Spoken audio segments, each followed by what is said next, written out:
ಎಲ್ರಿಗೂ ನಮಸ್ಕಾರ. ಇವತ್ತಿನ ಮುದ್ದು ಸೊಸೆ ಸೀರಿಯಲ್ ಸಂಚಿಕೆಯಲ್ಲಿ ವಿದ್ಯಾ ಚಂಪಾ ಓದಿನ ಬಗ್ಗೆ ಮಾತಾಡ್ತಿದ್ದಾಳೆ. ಏನಕ್ಕ ನನಗಿಂತನೂ ಇಷ್ಟೊಂದು ಜಾಸ್ತಿ ಮಾರ್ಕ್ಸ್ ತೊಗೊಬಿಟ್ಟಿದ್ದೀರಲ್ಲ, ನೀವು ಇಷ್ಟೊಂದೆಲ್ಲ ಚೆನ್ನಾಗಿ ಓದ್ತಾ ಇದ್ರಾ ಅಂತ ಹೇಳಿ.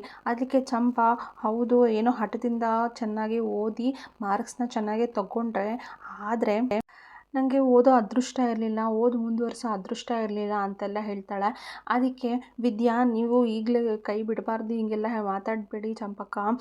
ಈಗಲೂ ಮನಸ್ಸು ಮಾಡಿದ್ರೆ ನೀವು ಸಾಧನೆ ಮಾಡಲೇಬಹುದು, ನಿಮ್ಮ ಆಸೆಯಂತೆ ನೀವು ಲಾಯರ್ ಆಗ್ಬೋದು ಅಂತ ಎಲ್ಲ ಹೇಳ್ತಾಳೆ. ಅದಕ್ಕೆ ಅದು ನಿನ್ನ ಕೈಯಿಂದ ಮಾತ್ರ ಸಾಧ್ಯ ವಿದ್ಯಾ, ಅದೆಲ್ಲ ನನ್ನ ಕೈಯಿಂದ ಸಾಧ್ಯ ಇಲ್ಲ, ನಿನ್ನಂಥ ಅದೃಷ್ಟವಂತರು ಮಾತ್ರ ಇದೆಲ್ಲ ಮಾಡೋಕ್ಕಾಗೋದು ಅಂತ ಹೇಳಿದ್ದಕ್ಕೆ, ಹಾಗೆಲ್ಲ ಏನೂ ಇಲ್ಲ ಚಂಪಕ್ಕ, ನೀವು ಮನಸ್ಸು ಮಾಡಿದ್ರೆ ಎಲ್ಲರನ್ನೂ ಮೆಟ್ಟಿ ನಿಂತು ನಿಮ್ಮ ಆಸೆನ ಸಾಧನೆನ ತೀರಿಸ್ಕೋಬೋದು, ಸಾಧನೆ ಮಾಡ್ಬೋದು ಅಂತ ಹೇಳ್ತಾಳೆ. ವಿದ್ಯಾ ಚಂಪಂಗೆ ಚೆನ್ನಾಗಿ ಧೈರ್ಯ ತುಂಬ್ತಾ ಇದ್ದಾಳೆ. ನಿನ್ನ ಲಾಯರ್ ಆಗೋದು ನಿನ್ನ ಕೈಲೇ ಇದೆ, ನಿನ್ನ ಆಸೆ ಈಡೇರಿಸ್ಕೊಳ್ಳೋದು ನಿನ್ನ ಕೈಲೇ ಇದೆ ಚಂಪಾ ಅಂತೆಲ್ಲ ಹೇಳಿ ಧೈರ್ಯನ ತುಂಬ್ತಾ ಇದ್ದಾರೆ.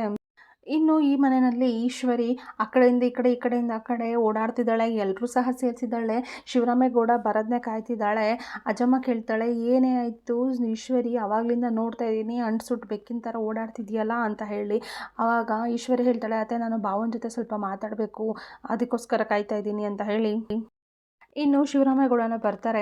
ಅವ್ರ ಹತ್ರ ಹೇಳ್ತಾಳೆ ಈಶ್ವರಿ, ನಿಮ್ಮ ಹತ್ರ ಸ್ವಲ್ಪ ಮಾತಾಡಬೇಕಾಗಿತ್ತು ಭಾವ ಅಂತ ಹೇಳಿ. ಇಲ್ಲಿ ಸಾವಿತ್ರಿ ಮತ್ತು ವಿನಂತಿ ಇಬ್ಬರು ಸಹ ಏನೋ ಮಸ್ಕ ಹೊಡಿತಾವಳೆ ಅಂತ ಹೇಳ್ತಾರೆ. ನೋಡೋಣ ಇರು ಏನು ಮಾತಾಡ್ತಾಳೆ ಅಂತ ಸಾವಿತ್ರಿ ಹೇಳ್ತಾಳೆ ಮಗಳ ಹತ್ರ. ಅದೇ ಭಾವ, ನೀವು ಅವತ್ತು ಬೀಗರು ಮನೆಯವ್ರ ಹತ್ರ, ಸಂಪತ್ ಕುಮಾರ್ ಅವ್ರ ಮನೆ ಹತ್ರ ಹೋದಾಗ ಸುಭಾಷನ್ನು ಏನು ಕೆಲಸ ಮಾಡ್ತಿದ್ದಾನೆ ಅಂತ ಹೇಳಿದರೆ, ಅಂಗಡಿಗಳನ್ನೆಲ್ಲ ನೋಡ್ಕೊತಿದ್ದಾನೆ ಅಂತ ಹೇಳಿದ್ರಲ್ವಾ. ನಂಗೆ ಗೊತ್ತು ಬಾವ, ನಿಮಗೆ ಸುಳ್ಳು ಹೇಳಕ್ಕೆ ಬರೋಕ್ಕಿಲ್ಲ. ಮತ್ತು ಅವರು ಮ್ಯಾನೇಜರ್ ಕೆಲಸ ಮಾಡ್ತಾವನ ಅಂತ ಕೇಳಿದ್ದಕ್ಕೆ ನಿಮ್ಮ ಮನಸ್ಸಿಗೆ ಎಷ್ಟು ಬೇಜಾರಾಯಿತು ಅಂತ ನಂಗೆ ಗೊತ್ತಾಯಿತು. ನನ್ನ ಮಗ ಕೆಲಸ ಮಾಡ್ತಿದ್ದಾನೆ ಅಂತ ಹೇಳಿದ್ರು ನಾನು ಖುಷಿ ಪಡ್ತೀನಿ, ಆದರೆ ಆ ಮಾತಿಂದ ನಿಮಗೆ ಬೇಜಾರಾಯಿತು ನೋಡಿ, ಅದಕ್ಕೋಸ್ಕರ ನನಗೆ ಬೇಜಾರಾಯಿತು. ನನ್ನ ಮಗನ್ನ ಕೆಲಸಗಾರ ಥರ ನೋಡಿದ್ರು ಅಂತಲೂ ನಂಗೆ ಬೇಜಾರಿಲ್ಲ, ನನ್ನ ಮಗ ಯಜಮಾನ ಆಗಬೇಕು ಅಂತಲೂ ನನಗೆ ಆಸೆ ಇಲ್ಲ ಬಾವ. ಇನ್ನು ಈ ಮದುವೆ ಆದಮೇಲೆ ಸಂಪತ್ ಕುಮಾರು ಇವ್ರಿಗೇನಾದರೂ ಅಳಿಯನಿಗೇನಾದರೂ ಮಾಡಿಕೊಟ್ರೆ ಜನಗಳು ಮಾತಾಡ್ತಾರೆ, ಇಷ್ಟು ವರ್ಷ ಆಯಿತು ಅವರು ಭಾವ ಏನೂ ಮಾಡಲಿಲ್ಲ, ದೊಡ್ಡಪ್ಪ ಏನೂ ಮಾಡಲಿಲ್ಲ, ಅವ್ನ ಮಾವ ಮಾಡಿಕೊಟ್ಬಿಟ್ಟ ಅಂತ ಹೇಳಿ ಜನ ಮಾತಾಡ್ತಾರೆ ಭಾವ ಅಂತ ಹೇಳ್ತಾಳೆ. ಜನಗಳು ಮಾತಾಡೋದನ್ನ ನನ್ನ ಕೈಲಿ ಸಹಿಸ್ಕೊಳಕ್ಕಾಗಕ್ಕಿಲ್ಲ ಭಾವ ಅಂತ ಹೇಳಿ ಮಸ್ಕ ಹೊಡಿತಿದ್ದಾಳೆ.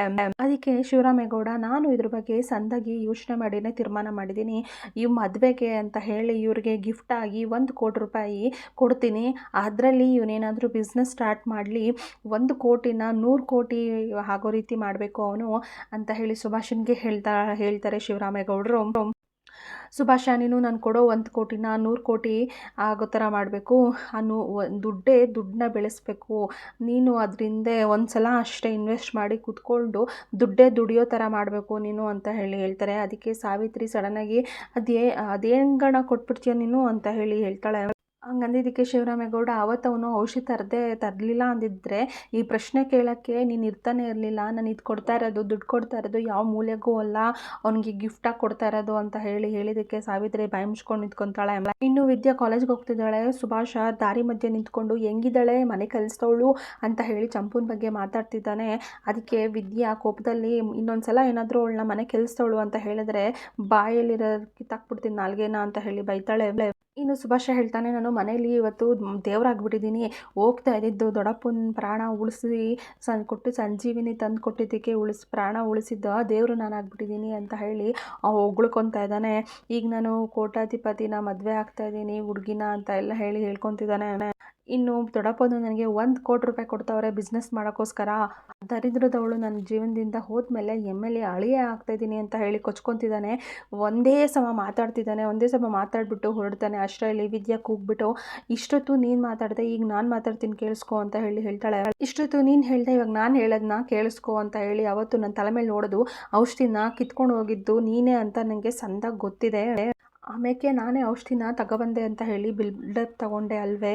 ಅದಕ್ಕೆ ಸುಭಾಷ, ಈಗ ನಾನು ವ್ಯಕ್ತಿಯಲ್ಲ ಶಕ್ತಿ, ನನ್ನ ಎಲ್ಲ ಹಿಂಬಾಲಿಸ್ಕೊಂಡು ಬರ್ತಾ ಇದೆ ಅಂತ ಹೇಳ್ತಾಳೆ. ಅದಕ್ಕೆ, ಮುಟ್ಟಾಳ, ನೀನು ಇವಾಗ ಸುಳ್ಳಿನ ಮೇಲೆ ನಿಂತಿದ್ಯಾ, ಸತ್ಯ ಯಾವತ್ತಿಂದ್ರೂ ಹಿಂಬಾಲಿಸ್ಕೊಂಡು ಬಂದೇ ಬರುತ್ತೆ, ಅದು ನೆನಪಲ್ಲಿಡ್ಕೊ, ಸತ್ಯ ಹೊರಗೆ ಬಂದೇ ಬರುತ್ತೆ, ನೋಡ್ತಾ ಇರು ಅಂತ ಹೇಳ್ತಾಳೆ. ಅದಕ್ಕೆ ಸುಭಾಷ, ಮುಟ್ಟಾಳ ನಾನಲ್ಲ, ನೀನು ಹೊಟ್ಟಿಲಿ ಎಲ್ಲರೂ ಸಹ ನನ್ನ ಜೀವ ಉಳಿಸಿರೋದು ಯಾವ ಥರ ನೋಡ್ತವ್ರೆ, ಅದನ್ನು ಪ್ರೂವ್ ಮಾಡ್ತೀನಿ ಅಂತ ಹೋದರೂ ಸಹ ಅಪರಾಧಿ ಸ್ಥಾನದಲ್ಲಿ ನಿಲ್ಲೋದು ನೀನೆಯಾ ಅಂತ ಹೇಳಿ ಸುಭಾಷ ವಿದ್ಯನ್ಗೆ ಹೇಳ್ತಿದ್ದಾಳೆ. ಇವಾಗ ಹೇಳ್ತಿದ್ದೀನಿ ಕೇಳಿಸ್ಕೊ, ನೀನು ಮಾಡಿರೋ ಅನ್ಯಾಯ ಯಾರಿಗೂ ಗೊತ್ತಿಲ್ಲ ಅಂತ ತಿಳ್ಕೊಂಡಿರ್ಬೋದು ನೀನು, ಆದರೆ ಅದು ಯಾವರು ಅನ್ನೋನು ಇದಾನಲ್ವಾ, ಅದು ಯಾರು ನೋಡಿದ್ದಾನೆ ನೀನು ಮಾಡಿರೋ ಅನ್ಯಾಯನ ಅವ್ನಿಗೆ ಗೊತ್ತು ಇದೆ, ನೀನು ಯಾವಾಗ ತಿರ್ಸ್ಬೇಕೋ ಅದನ್ನು ಬಂದು ತಿರುಗಿಸ್ತಾನೆ ತಗೋ ಅಂತ ಹೇಳಿ ವಿದ್ಯಾ ಸವಾಲು ಹಾಕ್ತಾಳೆ. ಇನ್ನು ಸುಭಾಷ MLA ಮಗಳಿಗೆ ಫೋನ್ ಮಾಡ್ತಾ ಇದ್ದಾನೆ. ನಾನೇ ಫೋನ್ ಮಾಡೋಣ ಅಂದ್ಕೊಂಡೆ, ಅಷ್ಟರಲ್ಲಿ ಇವರೇ ಮಾಡಿಬಿಟ್ರಲ್ಲ ಅಂತ ಹೇಳಿ ಆ ಕಡೆಯಿಂದ MLA ಮಗಳು ಪಿಂಕಿ ಫೋನ್ನ ರಿಸೀವ್ ಮಾಡ್ತಾಳೆ. ಅದಕ್ಕೆ ಯಾಕೆ ಫೋನ್ ಮಾಡಿದ್ದು ಅಂತ ಹೇಳಿ ಹುಡುಗಿ ಕೇಳಿದ್ದಕ್ಕೆ ಸುಭಾಷ ಒಂದು ಖುಷಿ ವಿಷಯ ಹೇಳಬೇಕಾಗಿತ್ತು ಅಂತ ಹೇಳಿ ಹೇಳ್ತಾನೆ. ನಮ್ಮ ದೊಡ್ಡಪ್ಪ 1 ಕೋಟಿ ಅಂತ ಹೇಳಿ ನನಗೆ ಬಿಸ್ನೆಸ್ ಮಾಡೋಕ್ಕೋಸ್ಕರ ಕೊಟ್ಟಿದ್ದಾರೆ ಅಂತ ಹೇಳಿ ಹೇಳ್ತಾಳೆ. ಅದಕ್ಕೆ ಆ ಹುಡುಗಿ ಅಷ್ಟೇನಾ, ನನಗೆ ತಿಂಗಳಿಗೆ 40 ಲಕ್ಷ ಅಷ್ಟು ಬೇಕು, ಅದೆಲ್ಲ ನನಗೆ 1 ತಿಂಗಳು 2 ತಿಂಗಳು ಖರ್ಚು ಅಷ್ಟೇ ಅಂತ ಹೇಳಿದ್ದಕ್ಕೆ ನನಗೂ ಅಷ್ಟೇ, ಅದು 3 ತಿಂಗಳಲ್ಲೇ ಖರ್ಚಾಗ್ಬಿಡುತ್ತೆ, ಆದರೂ ಒಂದು ಖುಷಿ ಅಲ್ವಾ ಕೊಟ್ಟಿದ್ದಾರೆ ಅಂತ ಹೇಳಿ ಹೇಳ್ತಾಳೆ. ಸರಿ ಆಯಿತು, ನೀನು ಯಾಕೆ ಫೋನ್ ಮಾಡಿದ್ದೆ ಅಂದ್ಕೊಂಡಿದ್ದೆ ಅಂತ ಹೇಳಿ ಸುಭಾಷ ಹುಡುಗಿ ಹತ್ರ ಕೇಳಿದ್ದಕ್ಕೆ, ಈಗ ಒಬ್ಬಳು ನರ್ಸ್ ಬರ್ತಾ ಇದ್ದಾಳೆ, ಆ ನರ್ಸು ಕೇಳಿದ್ದಕ್ಕೆಲ್ಲ ನೀವು ಕೋಆಪರೇಟ್ ಮಾಡಿ ಅಂತ ಹೇಳಿ ಹೇಳ್ತಾಳೆ. ಇನ್ನು ಈಶ್ವರಿ ಬಂದು ಇನ್ನು ನರ್ಸ್ ಬಂದಿದ್ದಾಳೆ ಅಂತ ಹೇಳಿ ಸುಭಾಷನ ಹತ್ರ ಹೇಳ್ತಾಳೆ. ಕಣವ್ವ, ಅವಳೇ ಪಿಂಕಿ ಕಳಿಸಿರೋದು ಅಂತ ಹೇಳಿ ಮಿನಿಸ್ಟ್ರು MLA ಮಗಳು ಕಳಿಸಿರೋದು ಅಂತ ಹೇಳಿ ಹೇಳ್ತಾಳೆ. ಯಾಕೆ ಅಂತ ಕೇಳಿದ್ದಕ್ಕೆ ಕಿಡ್ನಿ ಲಿವರು HIV ಎಲ್ಲನೂ ಟೆಸ್ಟ್ ಮಾಡಬೇಕು ಅಂತ ಹೇಳ್ತಾರೆ.